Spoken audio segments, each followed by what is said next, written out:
Within the Head of Fred. Hosted by author Fred Carroll and author Jennifer Field. They both have double D's, but his are in his name.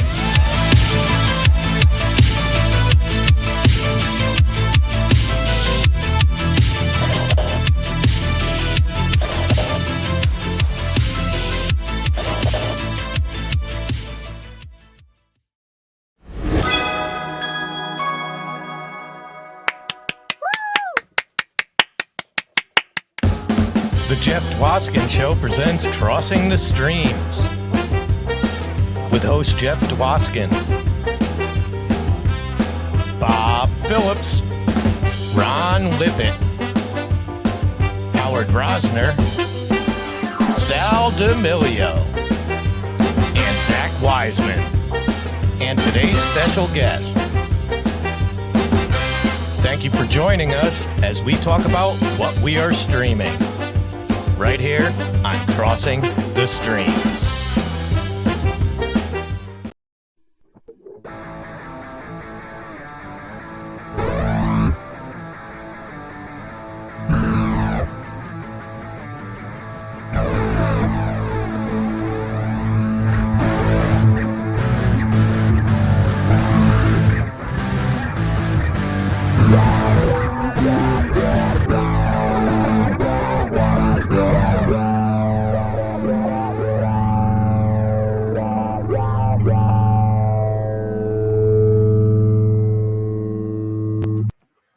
Hello, everybody. Welcome to another Three Geeks conversation. Today, I do not have Justin with me. It's just me rolling solo. I am joined by Raymond Johnson and Angel Ramon. How you guys doing today?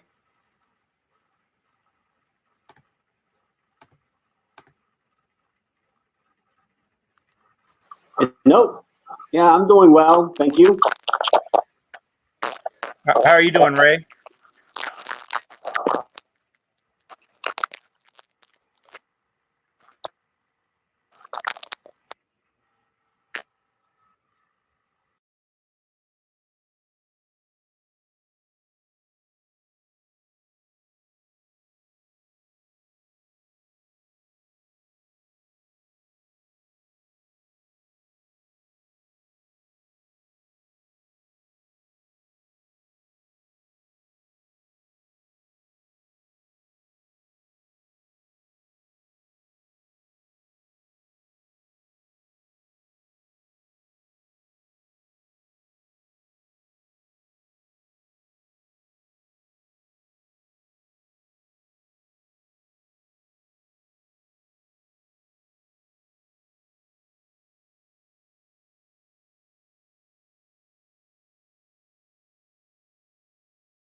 Welcome to another interview. Jason, Justin here. Today we are joined by Devon Gordan.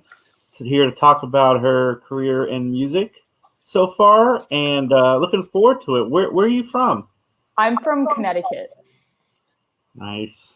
So, yeah. Way better than Ohio. Yeah. Well, my dad's from Wisconsin, so I go to the Midwest sometimes. Are you a cheesehead? Are you? Oh, definitely a Packer fan. It's like a second religion there. It's passed down generationally. Yeah. Well, unfortunately, I have a lot of Wisconsin family members too, and we're on the Bears side of that flag. But yeah, no, I'm with you. It's definitely a religion. Oh yeah. Cool. So we're talking about your music career, though. Like, what got you into music? What kicked you off? Yeah, so I come from a very musical family. I started playing piano when I was very young, classically trained. And then when I was 13 and I did my time learning all the fundamentals, I picked up bass guitar, learned that on my own. Then I taught myself guitar, and I'm a huge fan of 70s rock, all the classics, and 90s grunge. And I wanted to make music that represents what I listen to. Nice. We should had you on with our guest yesterday or 2 days ago. He was the bassist for the band Garbage. It was a lot of fun. Oh, awesome. Yeah. Garbage is great. My brother, whenever that comes on the radio, goes, "Oh, this band's garbage." That's a lot of fun. Yeah. So what? Oh, go ahead, Jason. Is there a better period for rock besides the 70s? Because in my opinion, the 70s is amazing. I would say that I have to agree with the 70s as well as like classic rock. That's as good as you get. But I liked the 90s. It brought a little bit more moodiness to it with the grunge era coming out of Seattle. I think it brought like a whole other element to the 70s rock. Yeah, no, I don't disagree. I was in high school in the 90s, and Kurt Cobain, Nirvana, and Pearl Jam were just, you couldn't get away. They were everywhere. Yeah, Pearl Jam was actually my first concert. So, nice. Yeah, I scored. I saw it at Fenway, so that was just as good as you could get for a first concert experience. For sure. What was your first love, like, instrumentally? Was the bass, like, was that it? Like, was, like, I know you said fundamentals, but was, like, the bass, like, end all be all, like, finally, this is the instrument for me type of deal, or? Yeah, I fell in love with the bass as soon as I first heard it. My dad had one of those iPod shuffles way back in the day, and I heard Suck My Kiss when I was 8, and that just blew my mind. I was, what is this music? And Flea is just a legend, and I fell in love with the bass. So that's my main instrument. Sweet. Have you been a part of a lot of different, like, rock bands and stuff? Like, growing up, like, have you jumped around?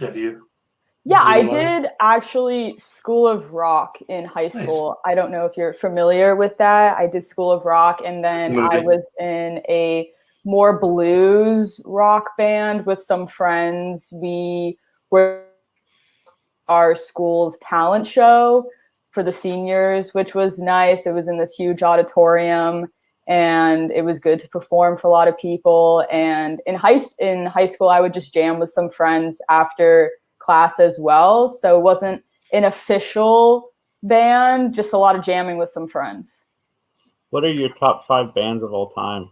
Ooh, that's a hard one. I would have to say Led Zeppelin. Just have to go with that one. I'm a really big Rush fan as well.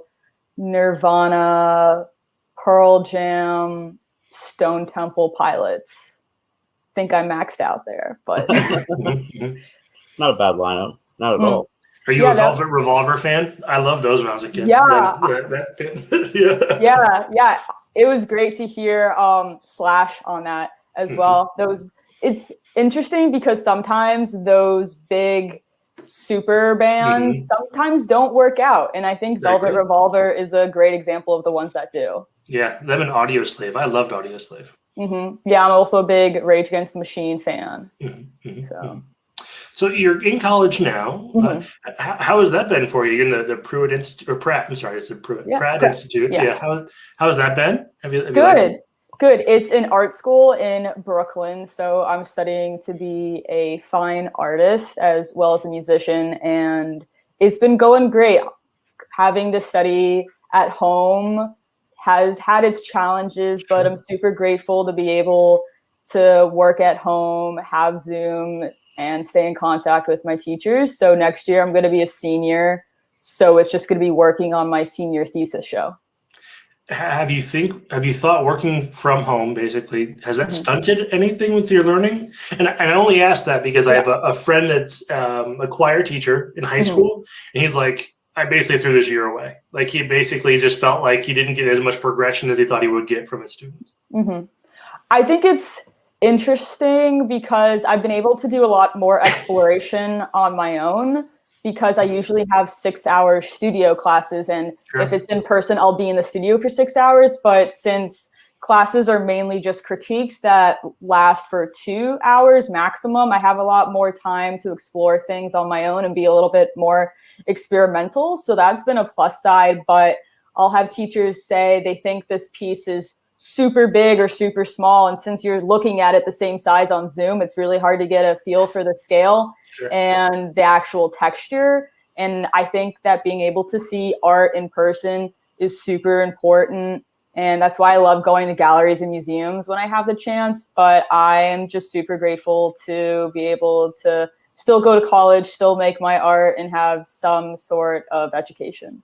Sure. Yeah. So what's your main art feat? Like, what do you like to work with outside of music? I actually have been getting into wheat pasting at the moment. I love street art. I love Swoon. Shout out to a fellow Pratt graduate.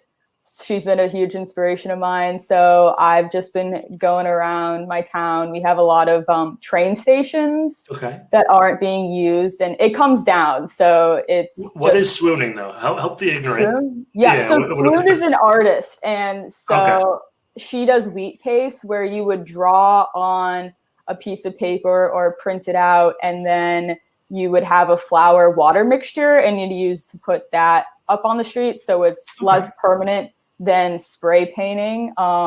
Shepherd Ferry does. Shepherd Ferry does wheat paste too. So when you have those big posters up, that's a form of wheat pasting. So I'll be getting into that, and I like the classic traditional oil paint medium. So those are the main two.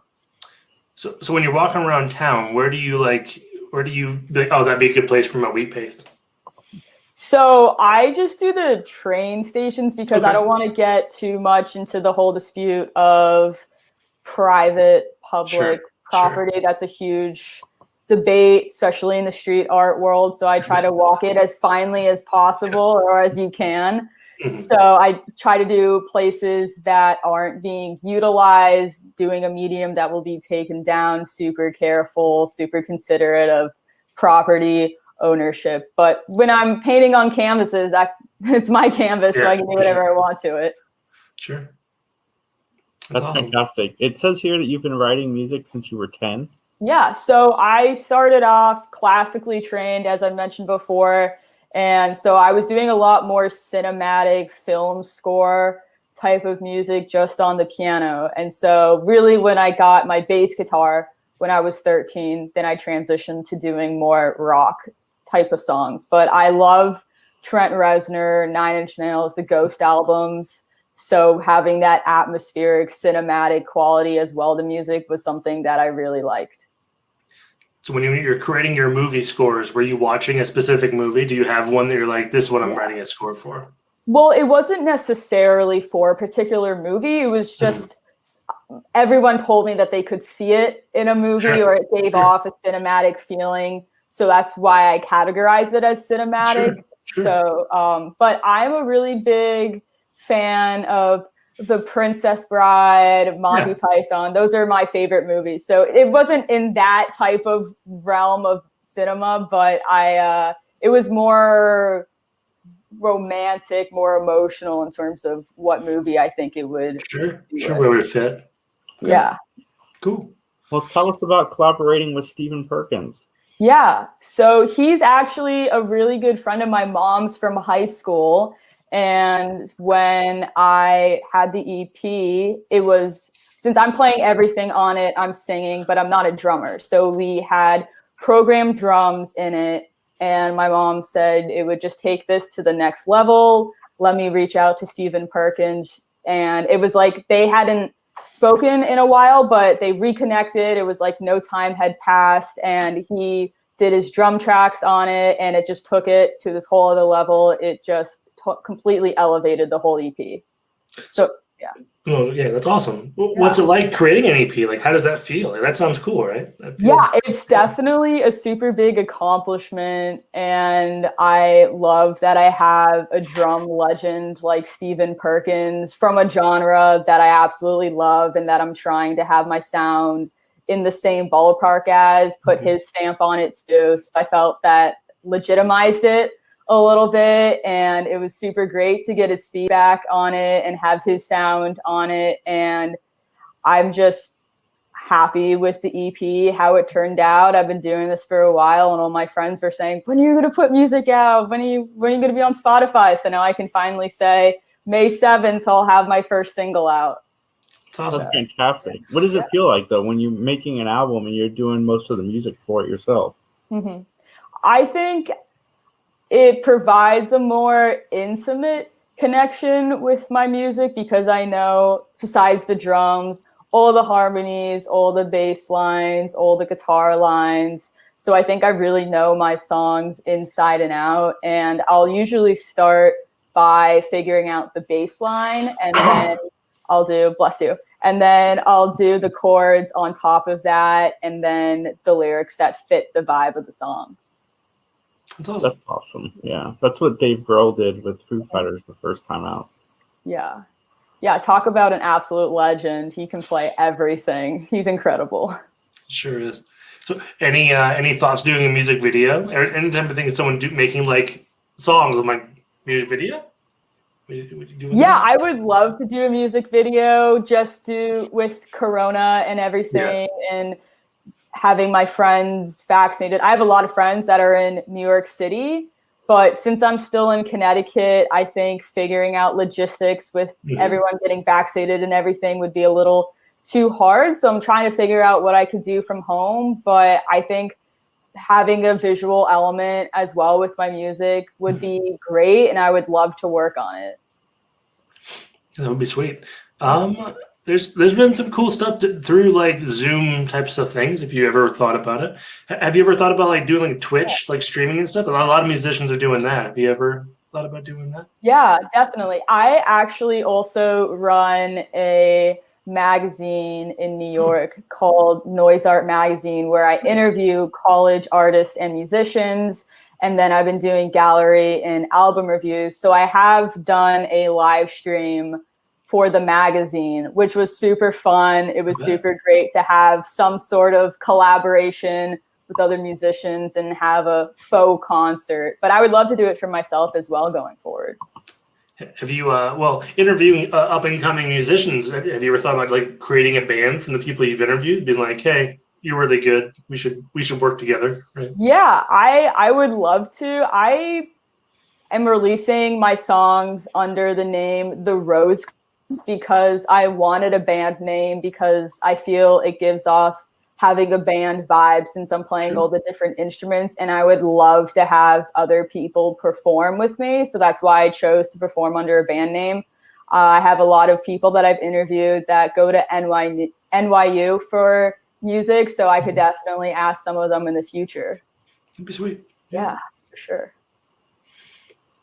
That's fantastic. Where can everybody find you online? Yeah, so my Instagram is _Devon, DN_Gordan, GORDON. And then my magazine is noise_art_magazine on Instagram. Fantastic. Thank you so much for joining us. I'll make sure I put a link to everything in the description below. And this has been fantastic. Thank you again so much. Yeah, definitely. And everybody listening and watching, we will talk to you guys soon. Have a great day. See ya.